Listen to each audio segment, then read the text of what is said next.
I'm a visionary, revolutionary. I'm a visionary, revolutionary. Yo, welcome everyone. Thank you for tuning in to another edition of the DMB podcast. We are your hosts. I'm Emilio Salamander, and I'm here with my tremendous, stupendous, McMarvelous co-host, KB Demar. Cause I'm a fucking mark for this shit. Now, guys, I know it's been a long time since you've seen our face, man. I know it's been a long for me. You know, KB got the mask, but it's been a long time, man. As you guys can see, yes, my hair grew tremendously, a lot. But we're not here to talk about that. We are here to discuss a couple things that is on the table and a huge topic point right now. First of all, we are going to start off with none other than Crown Jewel. So, just about the open, we reported on it that Saudi Arabia gave the United States a heads up that, you know, they kind of going on with something with Iran right now. So, but they saying they're confident nothing's going to happen, so they gonna move forward with everything. So it's scary, but hey, they're gonna do it, and just hopefully, I pray to everything and nothing happens, and we just get a successful show. Yeah, no, that definitely hope and pray that nothing happens. Salamander, you know, I'm on here constantly preaching about wrestler safety. It goes from the people who you're wrestling in the ring to the higher ups looking out for the wrestler's safety.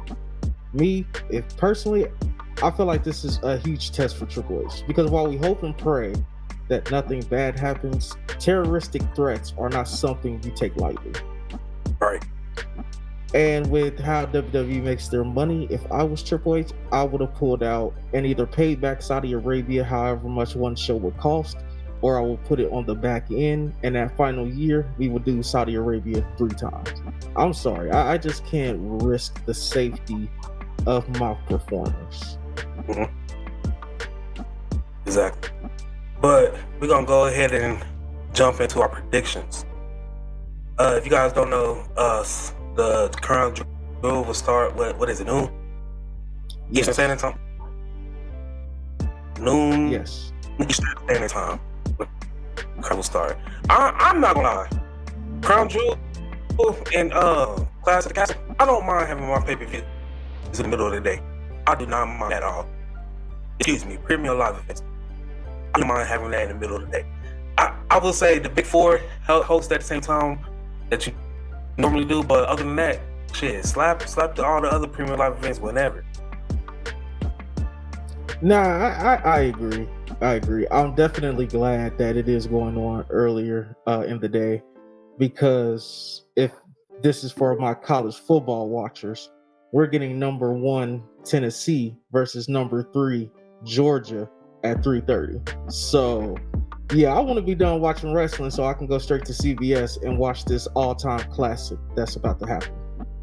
Yeah, but I got the match card right here, and guys, you already know wrestling card can be subject to change, so take this with a grain of salt. It might have most of the matches might happen, but it might be 1 or 2 that's added on. You never know. But this is in no order. We have Braun Strowman versus Omos. This match is going to be good as hell. I think it is, because there's never been a man in WWE since Braun Strowman been there that made Braun Strowman look like a little guy. He looked like a regular wrestler standing next to Omos. And I'm not going to lie, going to that house show and seeing them interacting in person is going to be a hell of a. No, I definitely agree. I'm glad we're thinking alike, because I feel like this is going to be one of the matches that steals the show. From the outside looking in, it doesn't look that good. 2 big guys. Braun Strowman is talented, but we know everybody has their issues with Omos. He does the same thing over and over. He really doesn't look that impressive. but I think Triple H understands wrestling and he knows how to do the big guy versus the big guy better than Vince is. Yeah. This is the ultimate test for Omos. Yes, this is going to be a huge test for Omos because as good as Braun Strowman is, Braun Strowman can't carry this match. Braun Strowman has to operate on the ultimate babyface level, and Omos has to look good dominating him. Yes, I'm gonna go Braun. I'm gonna go Braun because that's what makes sense.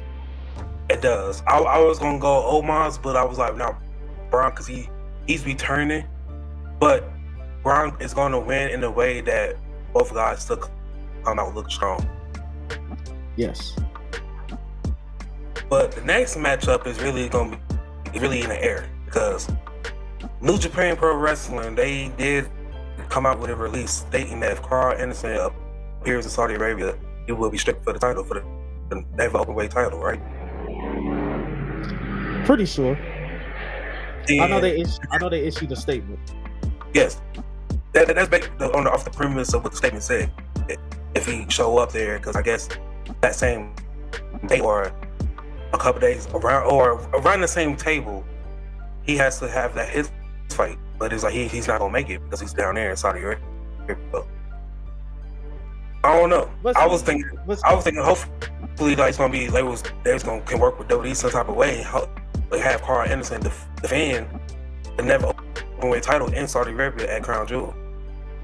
That's what I was kind of hoping, but I don't know. Maybe though, we'll see. Well, here's my problem with New Japan, and it's not really a problem. You knew he signed a contract to WWE, so why not have him drop the title before he goes to WWE? So you don't have to run into this. Because I'm not gonna lie to you. To me, it seems like this is WWE once again not playing well with others and spitting in the face of the third biggest promotion in the world. Some people will argue second, depending on how you look at it. But once again, this is a spit in the face because you have one of your superstars, your contracted superstars, has their title. So ultimately, I don't care what you have planned. There's a title belt involved. So that company who has the superstar who has that other company's title belt, that other company supersedes anything creatively you have to do, unless you're going to let him come out with the belt and just and just put it on WWE's platform, but they're not doing that. So why does he have the belt? He should have been dropped it before he went over to WWE. Right. But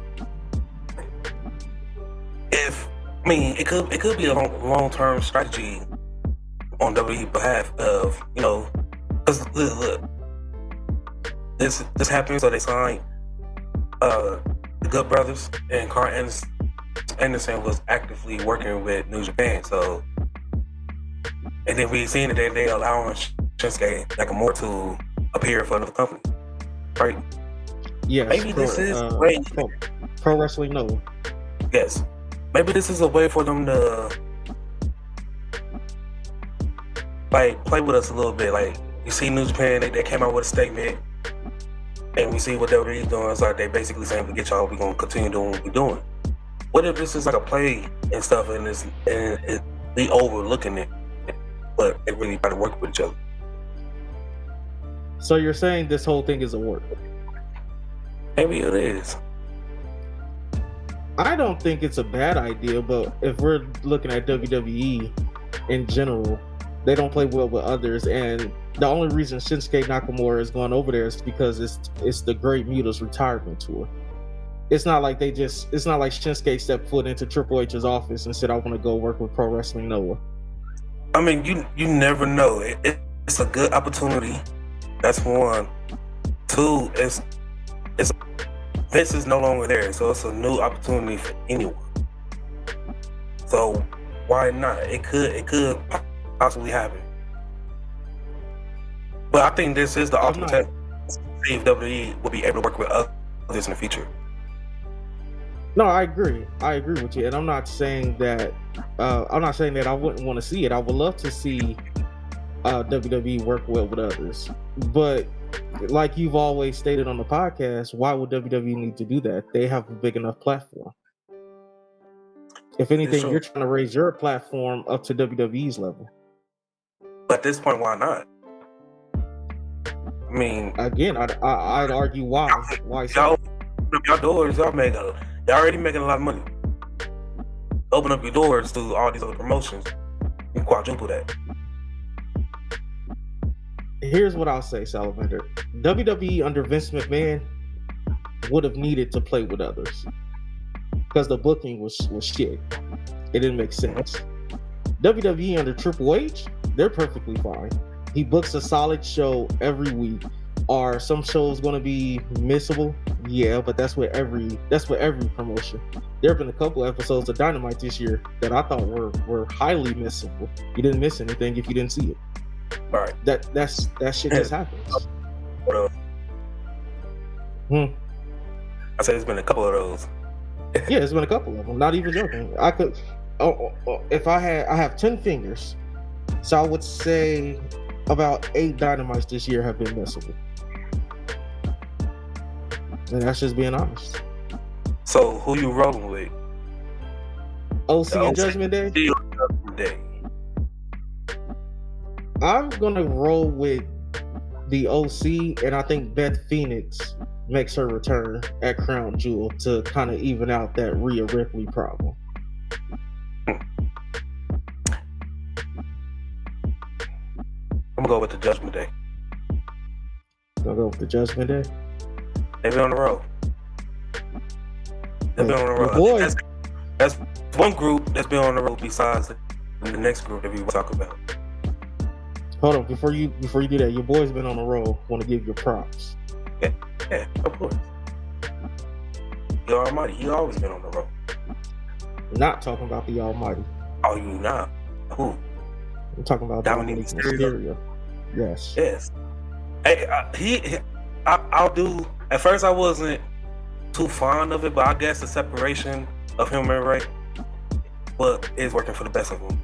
Now he's not just learning, up under his dad. He's learning up under Finn. He's learning up under Damian Priest, even Rhea Ripley and stuff. So, I mean, I do like it. I do like it. I'm not even gonna lie. I just like the amount of heat that he's getting, and I'm gonna leave that there. That there. I just love the heat that he gets. Of course. Heat is everything, especially you a heel. You gotta learn how to draw heat. Like, and it's organic too, because it's like, why you do that to your dad? Hey, I know the only man that can get Dominic Mysterio to apologize to his daddy. I know the only man that can get him to do it. Who? Kane. Mm-hmm. Have him come back as a big red machine. There's one that he just cut a promo talking mad stuff. And then fireballs come out, all the turnbuckles. Okay. And Kane come out. Yeah. I don't know. It just seemed like he needed to settle a problem back then. Kane was just a problem solver. Well, this is definitely a new age, and Mayor Glenn Jacobs is too busy running his town.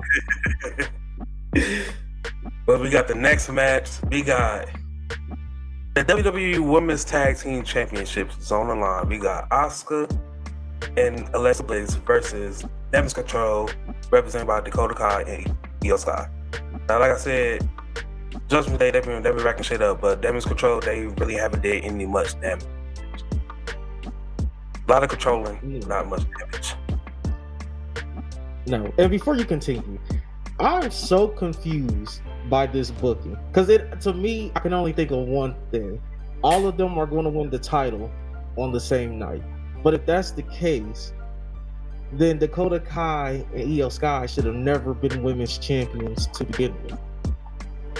They shouldn't have been tag champions. If you were going to have all of them win it on the same night, Alexa Bliss and Asuka should have won in champions. Like, they're going to champions now, but they should have been holding these belts for months. Mm-hmm. Then you run both matches.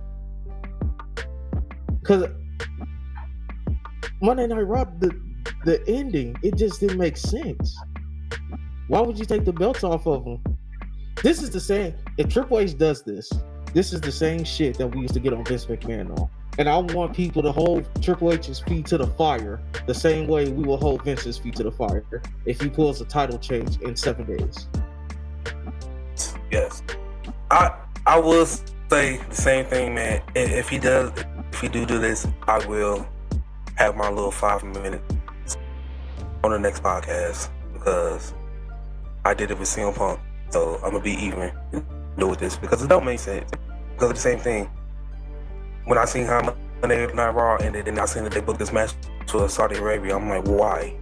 Are they gonna do a title switch again? But then again, I don't know. It's up in the air. Who you going with though? I am gonna go with Alexa Bliss and Asuka. I'm gonna go with Damage Control because again, it makes sense. But it's also the right thing to do because you have this might be the worst booked group in WWE right now. And they came back like a house on fire at SummerSlam. The booking won't show you that. You own something. Hey man, like I said, I'm gonna go with Damage Control. It makes sense, but if Triple H pulls this title change, we gotta hold his feet to the fire. Yes, we do. Following this, we got the WWE Undisputed Tag Team Championships is on the line. We got the Usos versus the Brawling Brutes. Now, it will be something else if the Brawling Brutes win. And I do think if anyone for the Bloodline title reign would end, it will be the Usos before Roman. But I definitely agree. Let me ask you, do you really care about this match though? No. Not really. It seems like it came out of nowhere. At the beginning when they first did what they did to Sheamus, then I was like, alright, because I kinda like the three-way shit. But then I'm like, nah, it would make more sense if they would have got involved with Imperium too, like beefing with them too. Then I was like, then most of it would make sense. But since they wasn't beefing with Imperium, it don't make any sense. So then I'm like, why are they even fighting with Brawling Brutes? Yeah, it just seems like this match came about out of nowhere. And it's like, do you really want to see the Brawling Brutes lose again? They lost their first tag team title match. They went to NXT and lost to Pretty Deadly there. And then they're getting another title match in which nobody wants to see. It's way too early. If you're going to tell the Bloodline implosion, it starts at the Royal Rumble. It doesn't start now. Have all members in there except for yeah, I'll make that shit the final 3 or the final 4. That way, like the world, like let's say Cody's gonna win. Oh, it's Cody, both Usos and Solo. It's the final 4. Or you make this final 5.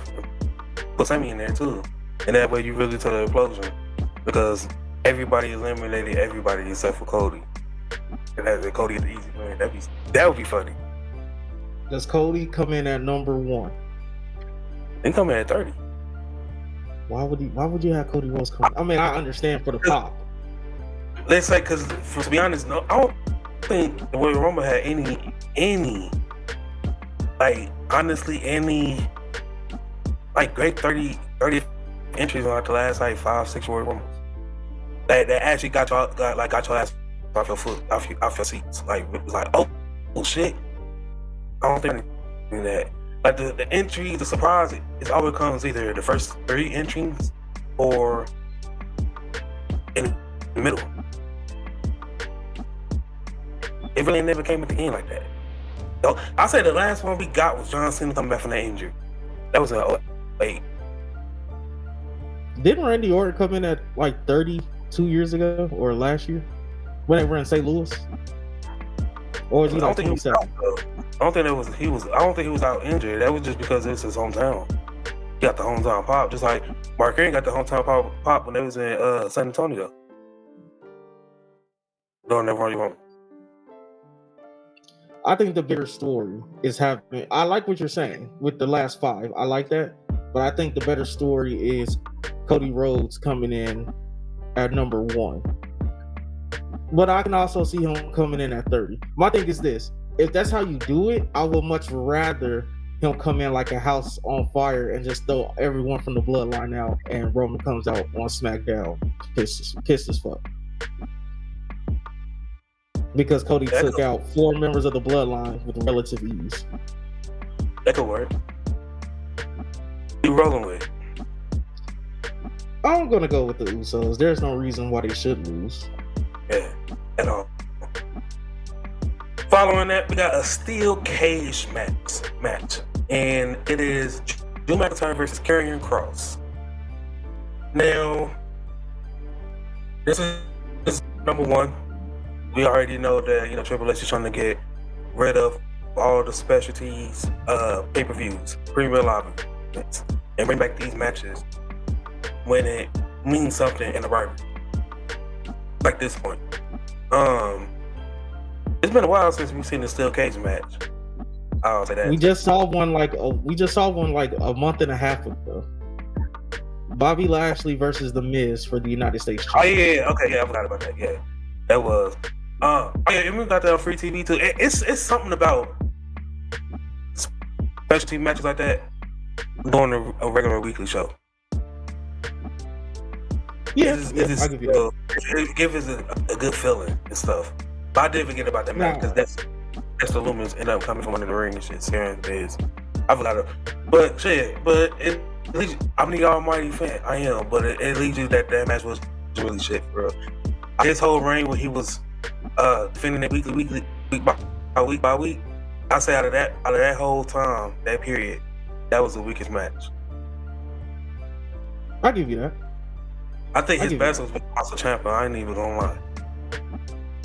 But back to what we're talking about. Why is Drew McIntyre here? He started. He got beat. He got started. Salamander. He should be in jail for attempted vehicular homicide. He hit Karrion Kross with a car, ran him off the road. Let's throw a felonious assault in there as well, because he beat him within an inch of his afterlife, banging his head against the car door. Why is he there? He should be in jail right now, looking at a 30-year sentence. Man, how many times have we seen 2 counts? How many times have we seen assault on a police officer on WTV? That's different. That's security. He tried to kill one of his co-workers. We see that every week. Technically, every week, and you in the match, that's assault.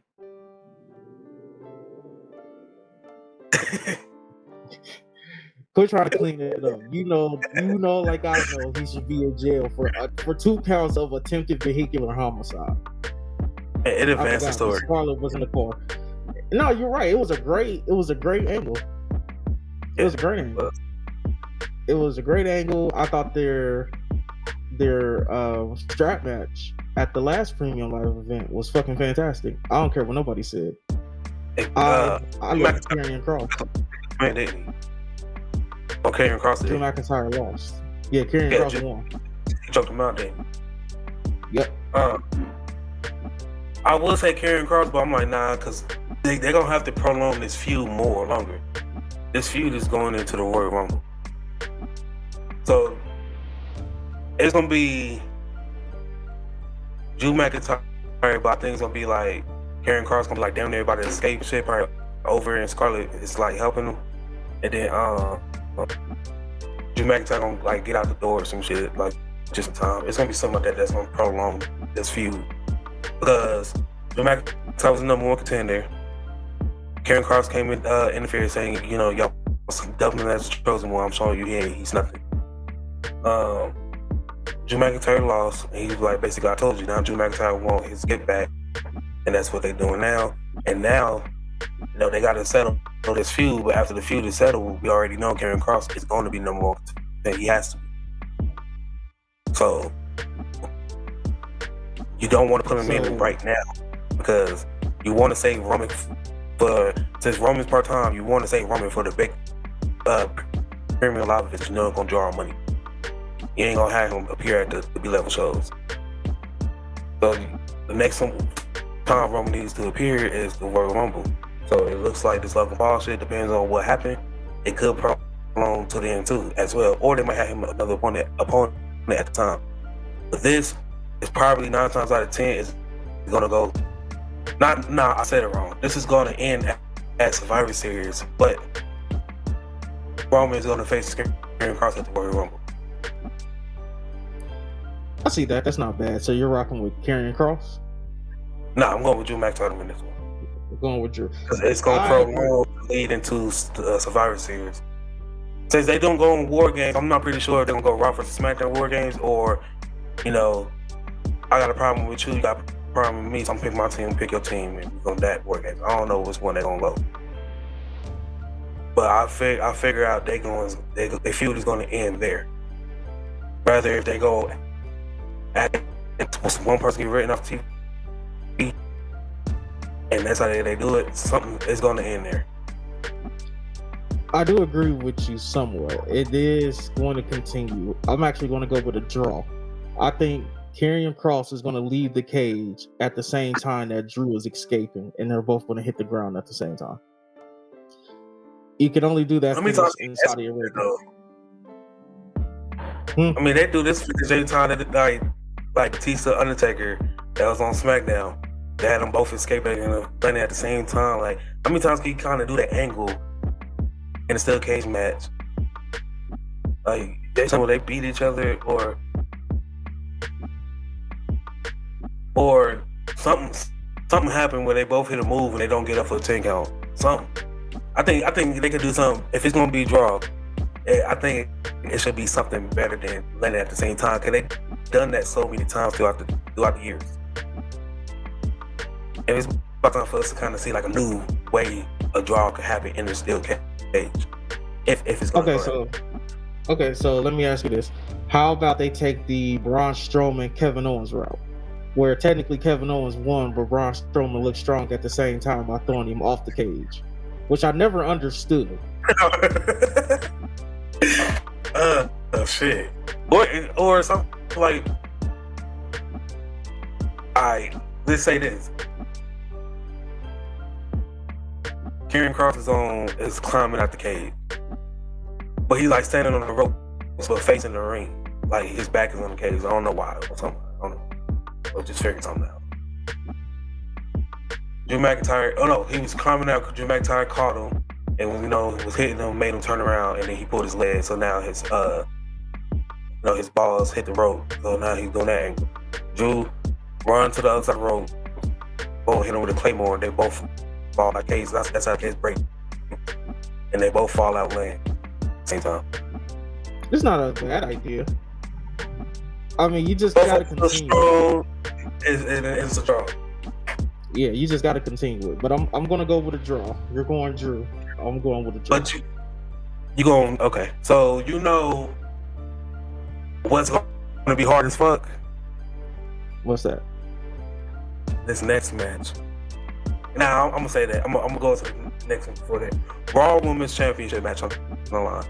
Bianca Belair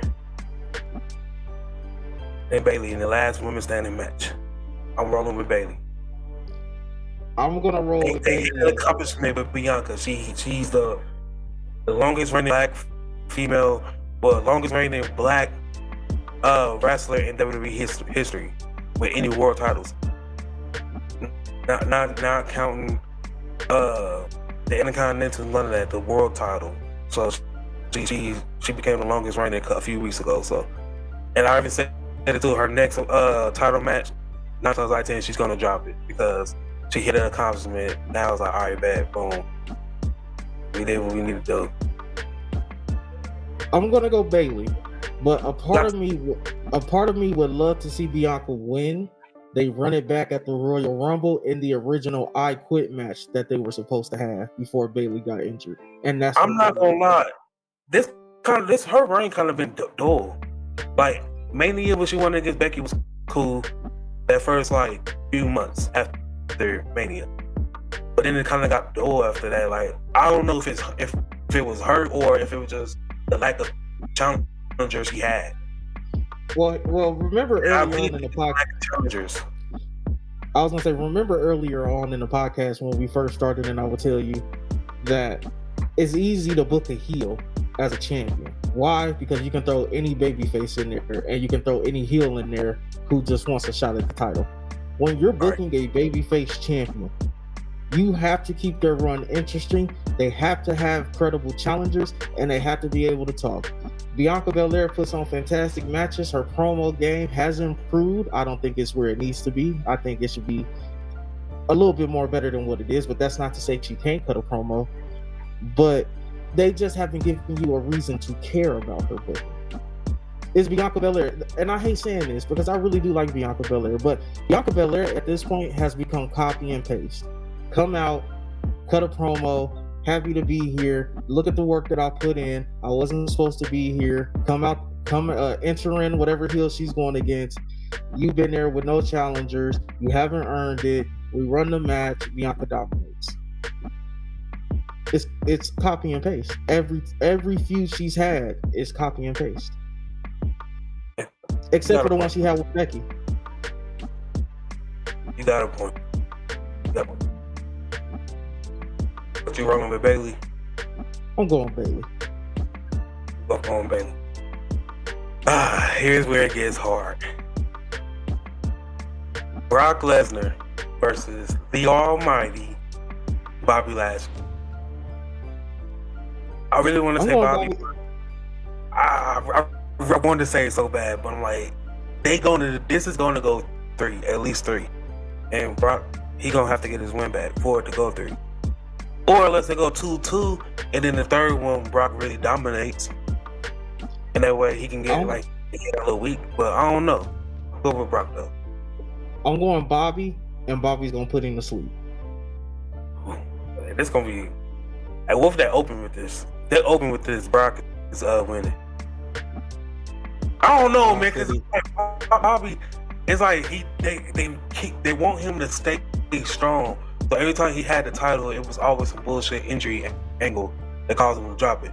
But it's like they want him to get back up there into the WWE picture, but they don't want to take it off Roman. But I'm pretty sure Bobby and Roman is coming very soon. So it do make sense for Bobby to win, but I don't know, because I'm like, he's going to have to get his win back. I'm like, if it's not now, it's going to be the time. But when is the third time going to happen? Will Bobby take the belt off of Roman? No. Like you said, it'll go... back? Like you said, it'll go 2-2. I think they'll do the 5th at WrestleMania. Now, I don't know who wins there. That's the $1 million question. Who wins there? Technically, Lashley just came off of WrestleMania win last year, didn't he? Yeah. He won the last 2 Manias. So he will probably lose that one. This is hard. But to lock it in. I don't think it's that hard, bro. Bobby Lashley's going to put Brock Lesnar to sleep. I'm going to go with Brock. That's a damn main event time. We have the undisputed Universal Championship on the line. We have Logan Paul versus Tribal Chief, the head of the table, Roman Reigns. I'm gonna roll with Roman. And I don't feel like there's no need for him to drop the title. I do think the Usos gonna get involved, but the Paul brothers are still gonna be outnumbered. It's just 1 versus 4. So I'm gonna go Roman. It's gonna be a star-making performance for Logan, and I think they're gonna hit you with the scariest near fall of the Tribal Chief's entire title run when Jake Paul knocks him out and Logan goes in for the yeah. So that's gonna happen. Yeah, I thought you said Logan at first, but I do think that's what's gonna happen. It's gonna be some type of distraction that's gonna be caused by the Usos or some shit. And then Jake on, and then boom.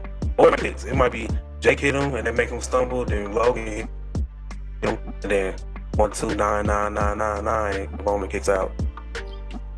You know what? I would honestly love to see a double Superman punch from both of the Logan brothers to Roman. That would be cool too. That would be. We both going Roman. There's your 2-9. Yep, there's your 2-9-9. Both of them hit square on the jaw. So to Cause we do this all the time, and I'm pretty sure we're the only ones that do it. But what match you think is gonna steal the show? Braun Strowman versus Omos. Braun versus Omos. I'm gonna go with Bobby and Braun. I mean, honestly, you can't go wrong with either pick, because we getting two matches with two beefy men bumping beef. Slapping beef. That's what we love to see. And we love to see it. But that's it. That's it for our predictions for Crown Jewel. Now we got to get into some more deep topics. We got AEW on the line, man.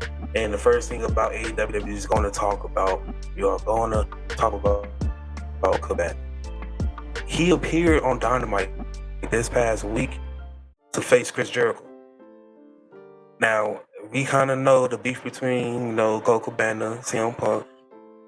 He mentioned Colt Cabana doing his media scrum, doing all out shit. So we see where they stand at. We seen that they, a few weeks ago on Dynamite, or it was Rampage, it was one of them. But they had gave the Young Bucks and Kenny Omega like a commercial. And I kind of took that as we miss you type shit. Or we ain't the same without you. That's kind of how I took that. But I ain't saying shit about Punk. They not mentioning him. None of that stuff for real. So it's like, I think, are they kind of picking sides already? CM Punk is actually done with AEW, because you bringing in Colt Cabana. To me, that screams that, fuck Punk. So I was thinking the same thing. This had to be two big middle fingers to CM Punk from Tony Khan and the rest of the AEW locker room. But if you listen to the reports, and mind you, the dirt sheets, you take it with a grain of salt, because you never know what's real. But according to Tony Khan, that was just a one-off. They needed a Ring of Honor former champion. They brought in Colt Boom Boom Cabana. It's a one-off. He'll still be with the Ring of Honor roster. But here's the thing that I thought was very interesting about this salamander. They're selling CM Punk ornaments. Christmas tree CM Punk ornaments. So what if Tony Khan is having second thoughts? CM Punk gonna make that money before you release it. I was thinking that too, but you don't bring back Colt Cabana for a one-off unless CM Punk wasn't going anywhere. What if this whole thing is just a setup by Tony Khan and CM Punk comes back after he's healed? But instead of showing up in AEW, he shows up in Ring of Honor. And you basically do what you're doing now. You just trade off Colt Cabana for CM Punk. And CM Punk is on that Ring of Honor roster as the biggest heel in Ring of Honor. Because CM Punk, when Ring of Honor gets a TV deal, that's money. You're going to make money off that. Well, we kind of already know, like, from some of the reports about CM Punk, that he want to be the top guy. And it's like he kind of missing what he needs. Yeah, and that's what I don't understand. I'm like, CM Punk, you're your mid-40s. You can't really be the guy. And then when you were given a chance on two separate occasions, you got injured. Yeah, you got injured during the stage dive, in which me and Salamander have argued tremendously about. Like we discussed, Hangman Page shouldn't have said what he said in the promo. That's number one. Number two, if the Elite did leak out that Colt Cabana was getting fired because CM Punk was coming in, then they need to be reprimanded. But according to reports, that was false. But that don't change the fact that CM Punk injured himself. He jumped into the crowd. Why would you do that? You feel a little bit too much. Yeah, he's doing a little bit too much. And then on top of that, as much as you sit here and say AEW is a spot fest, and there are times where I do agree with you, it definitely is dependent on spots. What am I supposed to do if the locker room leader decides I want to be like these young hip teams, like the Young Bucks and Death Triangle, and just flipping over ropes and doing springboards? Like, that's not his game. Not anymore, What? at least. We supposed to do the locker room leader just still on you. That happens. They're men. This whole situation it's hilarious at the same time though. It's like damn. It is. It is hilarious because we can look. We can point this finger at a lot of different people. CM Punk, the Elite, Hangman Adam Page, but ultimately it started with the boss, and it ends with the boss. Tony Khan, why did you sit here and let CM Punk go on that tirade for 20 minutes without cutting his mic? Now, granted, I liked it because if it's a press conference, I want it to feel as authentic as possible. And you think about it, when the NBA player is giving an interview, they don't just stop talking to him just because he's saying something controversial. No, they sitting there, keep going. I need a story to write. Right. But wrestling isn't real life. And Tony Khan should have cut his mic. You're wrong. It's real to me. It's still really. It's still real. But yeah, Tony Khan should have cut his mic. I still think he can shoot fire at hands.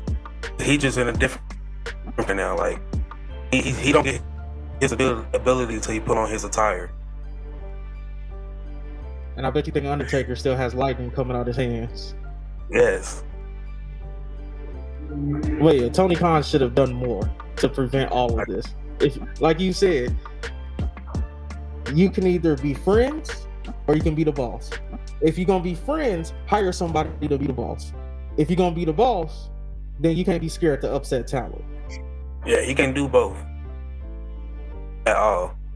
But the move with Colt Cabana appearing on Dynamite, you think it's overall? Do you think it's a bad move?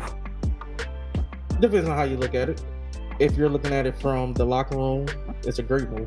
Locker room morale shot through the roof, is what they said when CM Punk was on. He got a nice reception from the crowd as well. So it's obvious that the crowd missed him. So it just depends on how you're looking at it. So since you brought it up, you said, according to reports, CM Punk left, morale in the locker room shot up. We see all these people, Jericho, like somebody's tweet that said something basically that CM Punk was a cancer in the locker room. Since we're on the topic of CM Punk, do you think he is officially done with wrestling, or do you think he still has some type of future in wrestling, whether it's still with AEW or WWE, or do you think he just need to hang it up and just live your life the way you're going to live it? Or do you just think if he stay with AEW, is he still going to be a talent, or is he going to pick up some type of backstage role, whether producer or writer, some head of talent creation, something? Or do you think he should just be fight? I think he's going to stay with AEW. I think what Tony Khan needs to do is have everybody in the room and have professional mediators. Nobody's going to yell. Nobody's going to fight. Tony Khan is in there. You got your 3 locker room leaders, because Jericho needs to apologize to CM Punk, because it doesn't matter how you feel about the company. You don't air out how you feel, especially in the heat of the moment like that. Am I going to sit here and disagree with Jericho that CM Punk is a cancer? No.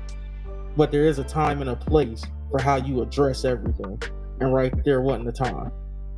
So your 3 locker room leaders, Bryan Danielson, Moxley, Chris Jericho, the Elite, and CM Punk. Ace Steel's already been let go. So he's not going to be there. Professional mediators, and you sit there and talk it out. There is a main event match of CM Punk and Kenny Omega that was left on the cards. It was left on the table. That's a money match. CM Punk defending the AEW World Title against Kenny Omega, or returning Kenny Omega at that. That's a huge match. Right. I don't think if he goes to WWE, I don't think he's going to be utilized he's not going to be utilized the way that Tony Khan was utilizing him. He wants to be the top guy. In WWE, going back, he's not going to be the top guy. He's going to be a special attraction. He's going to be a Brock. He's going to be a Logan Paul. He's going to show up when they need him, and they're going to give him a huge bag of money for each appearance. But at the end of the day, he wants to be a professional wrestler, not a sports entertainer. And AEW is where he needs to be, unless he wants to go to New Japan. I wouldn't mind seeing him in New Japan, but can he work that stiff New Japan style at 45? Oh, if he getting injured for jumping in the crowd, hell no. So I think he stays. I think he stays in the. Yeah, that's true. Final thoughts going into Crown Jewel. I hope nothing happens. Nothing happens. And I was going to say this earlier, but this is honestly shaping up to be one of the best crown jewels that's been put on in the Kingdom of Saudi Arabia. The card looks fantastic. The card looks good. You got the right people doing the shows. I don't see a reason to why this shouldn't be an all-time great premium live event. You got several match of the year candidates on this card, preferably the Bayley and Bianca Belair last woman standing match. I'm going to go on record and say that's going to be in contention for match of the year, men or women's. Okay. Hey, you heard it here on the DMB podcast from KB Martin. Bianca Belair and Bayley is going to be contention of match of the year for 2022. Alrighty then, that's a bold prediction. Very bold. Hey man, I'm just saying, with the caliber that these two women are, there's no doubt in the last woman standing match. We saw remember the last woman standing match we got at Evolution, Charlotte versus Becky Lynch, and that was a classic. Yeah, that was good. Okay. Charlotte didn't come back. Speaking of Charlotte, yes, we really realized that without Charlotte, the women's division don't know what to do, or at least WWE don't know what to do without Charlotte. No, they need their queen. Yes, they do.